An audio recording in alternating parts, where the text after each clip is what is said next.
still staring at me.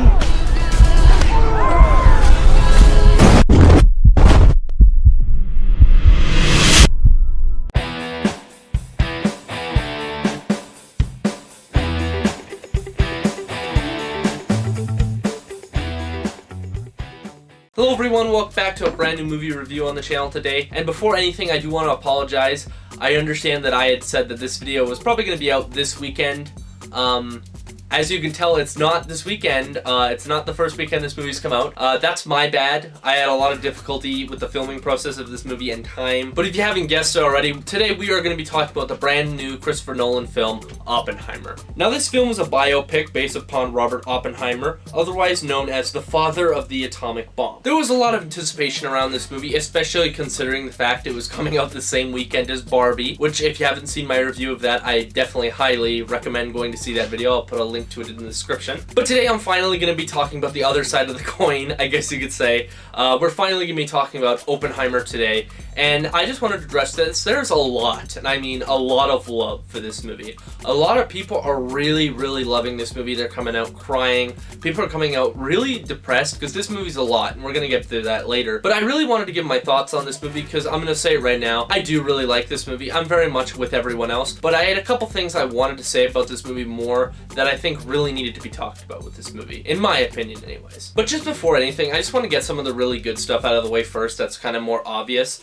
and number one is the acting. Everyone does a fantastic job in this movie, and I downright say everyone in this movie gives an Oscar-worthy performance. Like, it really feels like everyone understood the assignment that this was a Christopher Nolan movie, and that there's a lot of, I guess you could say, stakes for this movie, because his movies are always known for being top tier and high quality, which is also probably why he has so many just actors in it that aren't even like in big roles. It's like every actor in Hollywood heard that he was making a movie and it's like, I want to be in that movie. Right now, I need to be in the Christopher Nolan movie. Especially Cillian Murphy as Robert Oppenheimer. He was fantastic in this movie. He was such a great pick for the lead role. And it's actually surprising. I haven't really seen him in a whole lot, but I really hope he starts to get more roles because he was exquisite in this movie. He was very good. But I would definitely say my favorite character in the entire movie was Robert Downey Jr.'s character. I thought he was amazing in this movie. His performance in this movie, I would honestly wager might win an Oscar. Like, honestly, I really think that Robert Downey Jr. has got the supporting role Oscar in the bag because he does insanely well in this movie.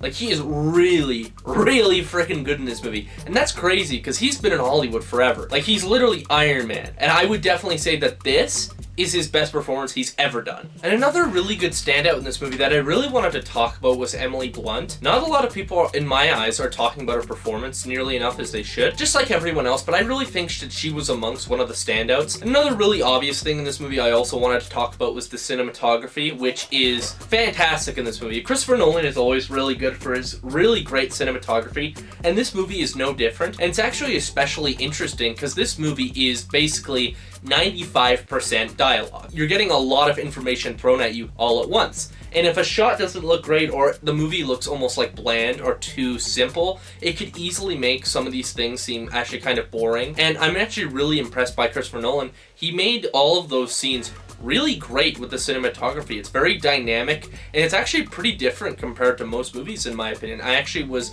surprised at how much I was getting invested in these conversations. And not only just with the cinematography, a lot of it comes down to just the sound editing in general and the soundtrack.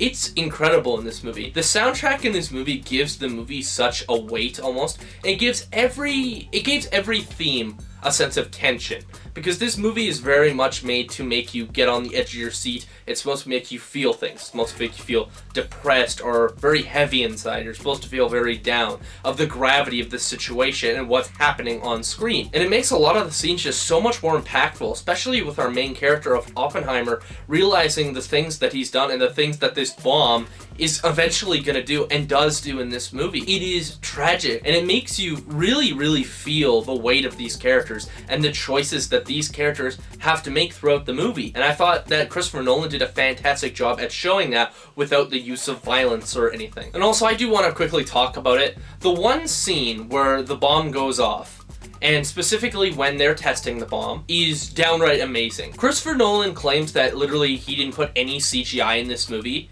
and if that's true, just well done, because that shot and I still remember that shot a lot, is perfect. But all in all, just a really freaking solid movie and really well made in every way. There's only one complaint I have about this movie, and that's what we're gonna get into now. But I would say that my biggest complaint with this movie is somewhat the pacing. The first two halves of this movie I thought were pretty great. It's a very slow movie. It's 3 hours long, so you're gonna be sitting there for a while. And as I said before, this movie is very much dialogue heavy. There is a lot of friggin' dialogue in this movie, and there are very rare times when something's happening that isn't people just talking in like an interview or something, because it's going over Robert Oppenheimer's life, and you're going throughout his entire history basically, and you're learning all about him. So there is a lot of details you have to pick up on and retain for this movie to work for you. And it did work for the most part. When they were making the bomb, I thought that was the most enjoyable moment of the movie and more interesting part. But once it moved past that particular story beat, I kind of became slightly less interested, just from the sheer fact that I felt at a certain point, there were multiple points closer to the end where I felt the movie could have ended and it would have been fine. I understand why they didn't. I 100% understand why they didn't, because there was other stuff they wanted to talk about.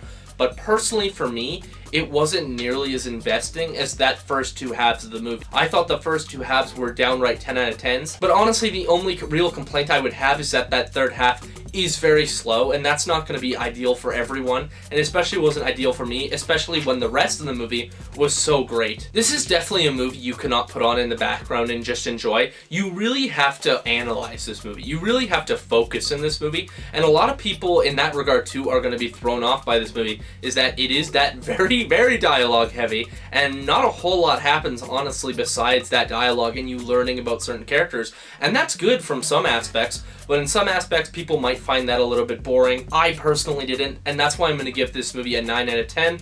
I thought it was pretty damn good. I think it is one of Christopher Nolan's better movies. I still think he has better movies, to be honest with you, like Inception, but I still thought this was a very solid movie from his part, and I thought it was really well done in certain aspects. But anyways, if you like this video, please like and subscribe down below for more content on the channel coming pretty damn soon, and I'm going to see y'all in the next one. See ya.